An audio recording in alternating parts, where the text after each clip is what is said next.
Fala galera do canal Zitubers, beleza? Aqui é o Perico. E hoje, pro nosso quadro de Zitubers Responde, eu sei que vocês estão acostumados com o Euler, mas eu prometo que eu vou dar o meu melhor para dar respostas objetivas, claras e bíblicas, como ele. Vocês vão ver que eu não tô sozinho para isso, beleza?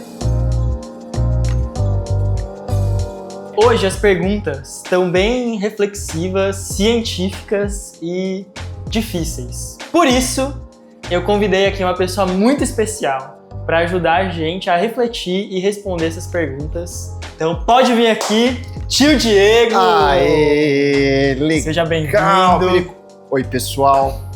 Alegria imensa estar aqui participando do quadro. A alegria é nossa, obrigado por topar, estar aí com a gente. Hoje a gente vai ter só 3 perguntinhas pra gente responder, mas vocês vão ver que essas perguntas vão render conversa, viu? O Diego mesmo estava aqui falando que é um conceito a ser criado, né, não, Diego? É verdade. Então, vamos lá para nossa primeira pergunta. Quem vai responder é o nosso pastor e doutor em Química, Diego. Por que as pessoas acham que a religião e a ciência não podem andar juntos? Eita, olha só, Perico, antes de eu começar a dar essa resposta, já que é uma pergunta científica, eu quero dizer o seguinte para o pessoal que está acompanhando a gente, né? Eu amo ciências. Tanto é verdade que a minha primeira formação é justamente em Química, que faz parte aí da área das ciências exatas, né? Somente depois que eu cursei teologia. E eu vou falar uma coisa para você, Perico, quanto mais eu tive a oportunidade de estudar ali as ciências, mais eu fiquei admirado, sabe com quem? Com o autor das ciências. Eu estou me referindo a Deus, porque sim, gente, Deus é o criador de toda a ciência. Afinal de contas, quem criou as leis da natureza, as leis da física, as leis da química? Esse aí é Deus. E sempre que a gente para admirar essas leis, a gente realmente passa a admirar o nosso Criador, porque a gente vai ver que há ordem, há sabedoria, há conhecimento e há bondade em Deus, que Ele derramou por meio de todas as leis científicas. Então, como eu sei também que eu não sou ninguém na fila do pão, eu quero citar aqui, trazer para nossa conversa também, um cientista que de fato é conhecido mundialmente. Estou me referindo a Louis Pasteur, que foi um cientista francês que fez inúmeras descobertas, inclusive descobertas com relevância na área da química, da medicina. Ele, inclusive, foi que descobriu ali a questão de que as doenças infecciosas são causadas por micro-organismos. Então abriu passagem aí para o desenvolvimento de vacinas e também ele é o responsável por aquele sistema chamado pasteurização, que é feito para conservar alimentos e bebidas. Só. Então eu não estou falando de um cientista qualquer. Sabe o que ele disse sobre essa relação aí entre ciência e fé? Olha só, abre aspas, e é para pôr na tela, hein, gente? Olha o que ele disse: quanto mais eu estudo a natureza, mais eu fico maravilhado com os feitos do Criador. Isso aqui para mim é o que ele disse: oro enquanto estou trabalhando no laboratório. Ou seja, é um cientista falando que ciência e fé não são incompatíveis. Fé no Deus da Bíblia e a ciência não só podem, como devem andar juntas.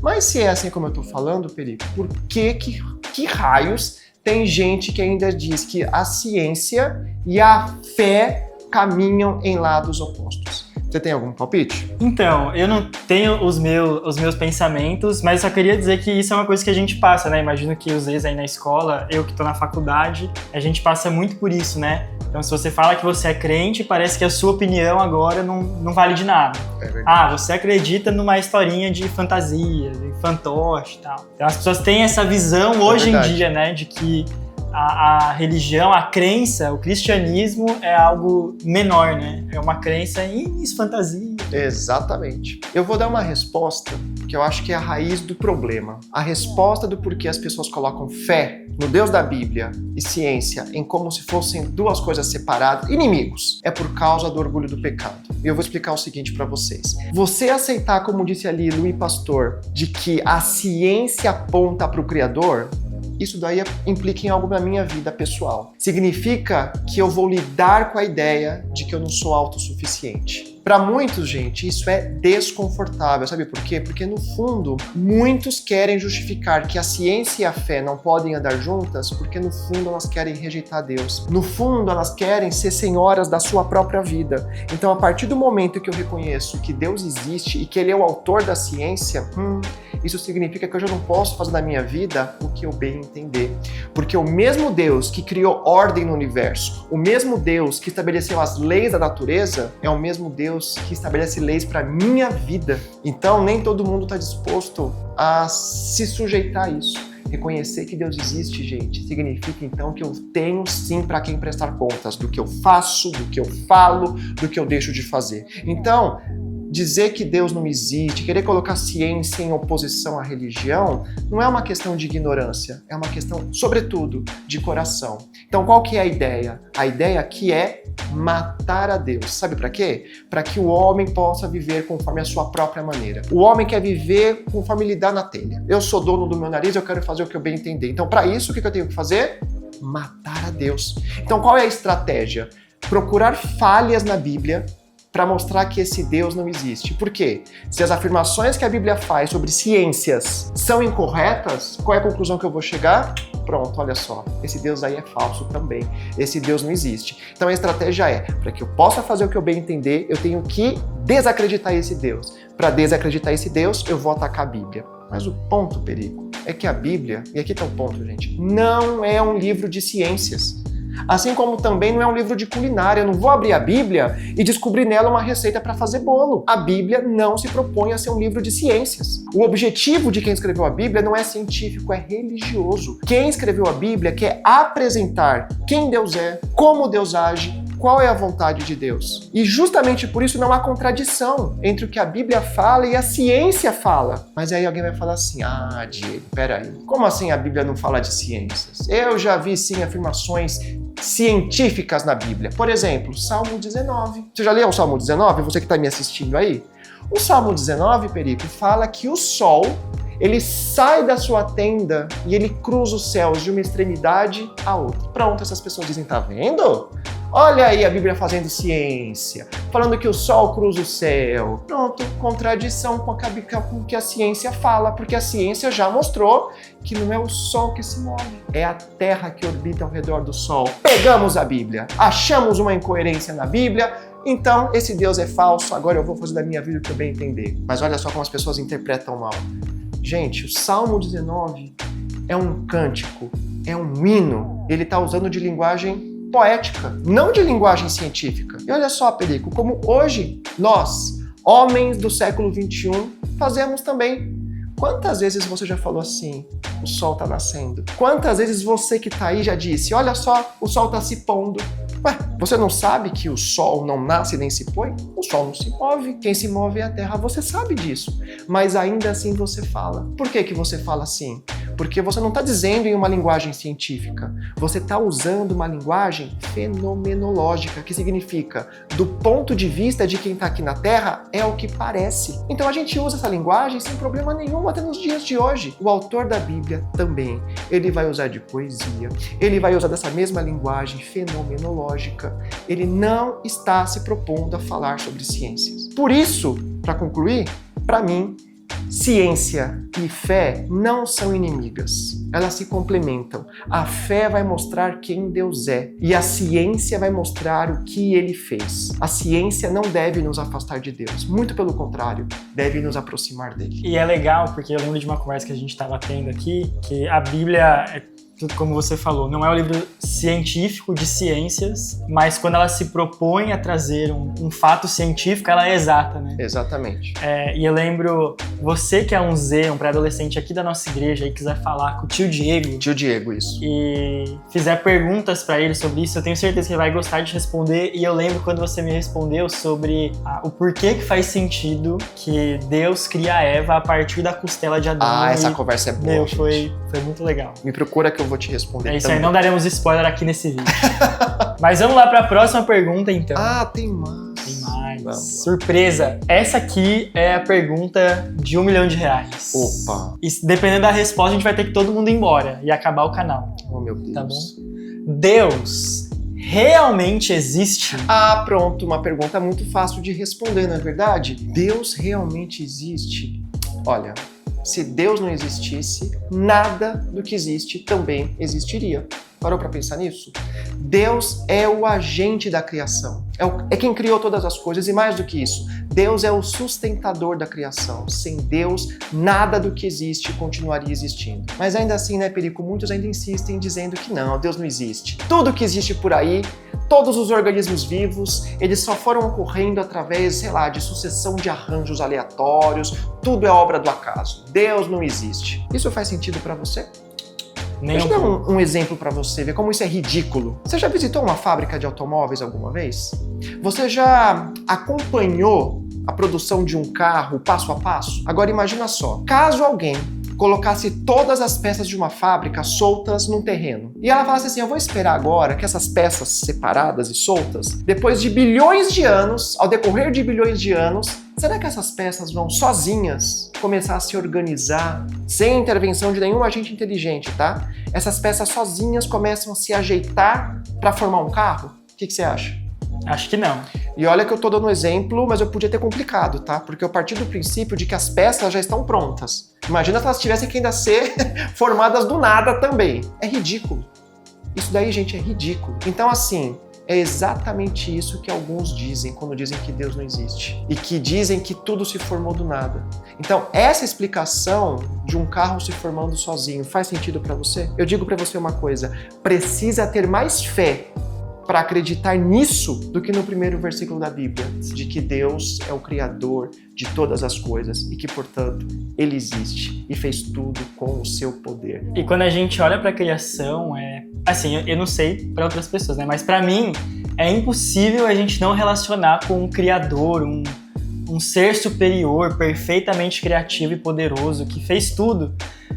Quando eu estava falando, eu fiquei pensando em alguém fazendo uma receita. A gente vê essa galera aí que é boa, assiste Masterchef, vê vídeo no YouTube. Cada ingrediente, cada coisinha você tem que colocar, tem que estar numa temperatura certa, um tempo certo. Você vai fazer um bolo, você não pode abrir o forno, senão sai todo vapor, aquele negócio quente, aí murcha. Tem tantos pormenores que fariam com que a receita dê errado, ou que ela não atinja o seu objetivo, a sua perfeição, e a gente olha para o mundo, para o universo, para a nossa vida e o quanto nós somos seres complexos, né? Não tem como a gente olhar isso e não relacionar um criador, alguém que criou todas as coisas. Eu lembro quando eu estava na escola, nas aulas de biologia, e a gente começou a estudar as plantas, e aí eu lembro de pensar, como que um negócio tão pequenininho, uma plantinha, tem tanta coisa. Cara, assim, pra mim é impossível que tenha sido acaso. Plantas, a estrutura do olho humano é uma coisa indescritível. E olha pro micro também, as células, a complexidade que há numa célula, né? O DNA humano, enfim, gente, tanto olhando pro micro como pro macro, os planetas, o universo, a ordem que há, não tem como isso ser obra do acaso. Há sim um agente inteligente, sábio e poderoso por trás de tudo isso. Mais uma vez, é preciso ter mais fé. Realmente, olha, eu admiro quem é, nesse sentido, ateu, porque tem que ter uma fé do tamanho do universo para acreditar numa besteira dessas. Agora, a gente está falando bastante sobre evidências e a gente tem a nossa última pergunta de hoje é: Jesus ressuscitou de verdade? E a resposta é sim. E da mesma forma como se Deus existe, se Deus realmente existe, é uma coisa central para a nossa fé, a ressurreição de Jesus também é. De novo, a ressurreição é um tema central à nossa fé. O apóstolo Paulo, na sua primeira carta aos Coríntios, disse assim, que se Cristo não ressuscitou, a fé que vocês têm é inútil e vocês ainda estão em pecado. Então, se a gente não crê que Cristo realmente ressuscitou, então o que a gente está fazendo aqui é balela, é inútil, a gente não está fazendo nada se a gente não crê que Cristo realmente ressuscitou, se ele não ressuscitou de verdade. E talvez a gente não tenha uma evidência, o que as pessoas esperam, né? Uma evidência histórica, oficial, um documento forense, do IML, do que quer que seja, atestando que Jesus estava morto e após 3 dias ele ressuscitou. Mas a gente tem coisas e alguns fatos que fazem com que a gente tenha evidências o suficiente para crer nisso como uma verdade absoluta. E a primeira delas é que existem pessoas que viram a tumba em que Jesus estava vazia. Então mulheres chegaram lá, depois Pedro e João olharam para dentro da tumba e ela estava vazia, não tinha ninguém. Então a gente até tem como, mas alguém pode ter roubado o corpo, até porque Jesus foi uma pessoa muito famosa da sua época, tanto que tinha gente que amava como tinha gente que odiava. É verdade. Então talvez você pode achar isso pouco, mas fato é que existiram pessoas que viram que aquela tumba já não tinha mais ninguém. E a segunda coisa que nos mostra que ele saiu da tumba, que não estava na tumba, porque ele ressuscitou, foi as suas aparições. E aparições essas que causaram mudanças reais na vida daqueles que foram alvo disso. Então a gente tem como testemunho de vida o apóstolo Paulo, que antes era um fariseu muito zeloso e que após ter um encontro com Jesus, ele mudou completamente de vida, mudou até mesmo o seu próprio nome. De Saulo passou a ser Paulo e se tornou talvez o primeiro missionário, aquele que foi a pessoa que escreveu a maior parte do Novo Testamento. Só um detalhe, viu? Jesus transformou a vida das pessoas naquela época e continua transformando as vidas das pessoas nos dias de hoje também. Então nós temos milhares de pessoas que são testemunhos vivos desse poder de Jesus que continua transformando as pessoas. Sim. E o terceiro, que para mim é o mais legal, é que apóstolos deram seus testemunhos por isso. Não só os apóstolos, mas crentes, até mesmo nos dias de hoje, morrem dando testemunho disso. Então a gente tem milhares, e naquela época, os apóstolos, pessoas que viram, que continuavam dizendo que Jesus ressuscitou. Essa era a mensagem que eles estavam levando, que Jesus ressuscitou e por isso as pessoas precisam se arrepender dos seus pecados. E sofreram perseguições por isso. Então a gente teve apóstolo que foi cerrado ao meio, crucificado de ponta cabeça, sofreu açoites, foi apedrejado, gente como João que foi exilado numa ilha e ainda assim sofreram tudo isso atestando que Jesus ressuscitou. Então, naquela época, e talvez o Diego pode falar melhor sobre isso, mas tinham várias pessoas dizendo que, não, porque eu sou enviado de Deus. Só que quando essas pessoas morriam, os seus seguidores, aquilo que elas pregavam, se perdia com o tempo. Exato, se dispersava. Enquanto Jesus, até hoje, a gente continua falando no seu nome.